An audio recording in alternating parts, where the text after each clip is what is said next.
ఈటల రాజేందర్కు కేంద్ర మంత్రి పదవి కూడా ఇద్దామని చెప్పి భారతీయ జనతా పార్టీ రెడీగా ఉన్నటువంటి నేపథ్యంలో కేంద్ర మంత్రి పదవి కూడా ఈటలకు రాకుండా చేసిరు కొంతమంది లీడర్లు అనేది కూడా వినబడుతున్నటువంటి వ్యవహారం. ఈటల కోసం సపరేట్గా ఒక పదవి తయారీ కూడా రెడీ ఉంచిరట. ఏమని?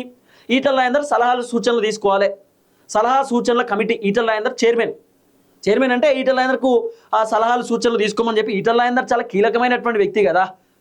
ఆయన బీఆర్ఎస్ పార్టీలో క్రియాశీలక పాత్ర పోషించిండు, కేసీఆర్తో కలిసి పనిచేసిండు.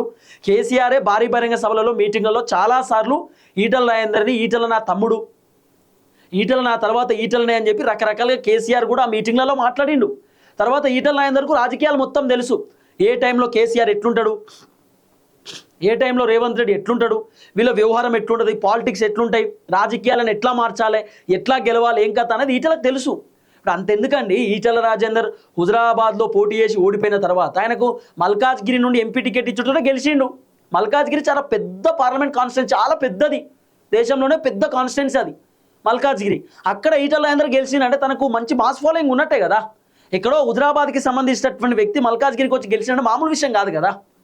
కాబట్టి ఈటల రాజేందర్కు మంచి మాస్ ఫాలోయింగ్ ఉంది, అంత ఓకే. కానీ ఈటలను కావాలనే తప్పించడానికి మల్లారెడ్డిని రంగంలోకి దిస్తున్నారు. అంటే ఇప్పుడు మల్లారెడ్డి వాళ్ళ కొడుకు భద్రారెడ్డి గనక మల్కాజ్గిరి నుండి ఎంపీ టికెట్ ఇచ్చారనుకో, అంటే ఇండైరెక్ట్గా ఈటల రాజేందర్కి మేము ఎంపీ టికెట్ ఇయ్యం, ఈటల రాజేందర్ ఎంపీ నుండి తప్పుకోవాలి, ఈటల మళ్ళీ హుజరాబాద్లోనే పోటీ చేయాలని అన్నట్టే కదా. అంటే ఈటల రాజేందర్ ఇండైరెక్ట్గా ఎంపీ ఆ పదవి నుండి తప్పిద్దామనో, ఎంపీ టికెట్ నుండి తప్పిద్దామనో, బీజేపీ నుండి ఇండైరెక్ట్గా వెళ్ళిపోమని చెప్తున్నట్టే కదా. ఇదంతా కూడా ఈటలకు అర్థమవుతుందట కథ. కావాలని నా పైన కుట్ర చేస్తున్నారు, కావాలని నన్ను ఇబ్బంది పెడుతున్నారు అనేది ఈటలకు అర్థమై ఈటల రాజేందర్ కూడా సరే ఉంటే ఉంటా, పోతే పోతా, బీజేపీ పార్టీ కాకపోతే ఇంకోటిది, బీజేపీ పార్టీలో వాళ్ళకి నచ్చకపోతే నేనే వెళ్ళిపోతా, అవసరమని కూడా కొత్త పొలిటికల్ పార్టీ పెడదామనే ఆలోచనలో కూడా ఈటల ఉన్నాడు అనేది వినబడుతున్న వ్యవహారం.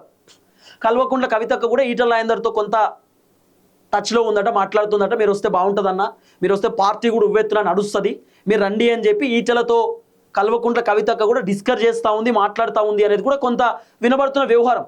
మల్లన్న కూడా మాట్లాడుతున్నట్టు, తీన్మార్ మల్లన్న. తర్వాత ఈటల రాజేందర్ తోటి ఇంకొంతమంది పార్టీకి సంబంధించిన లీడర్లు కూడా డిస్కస్ చేస్తున్నారట.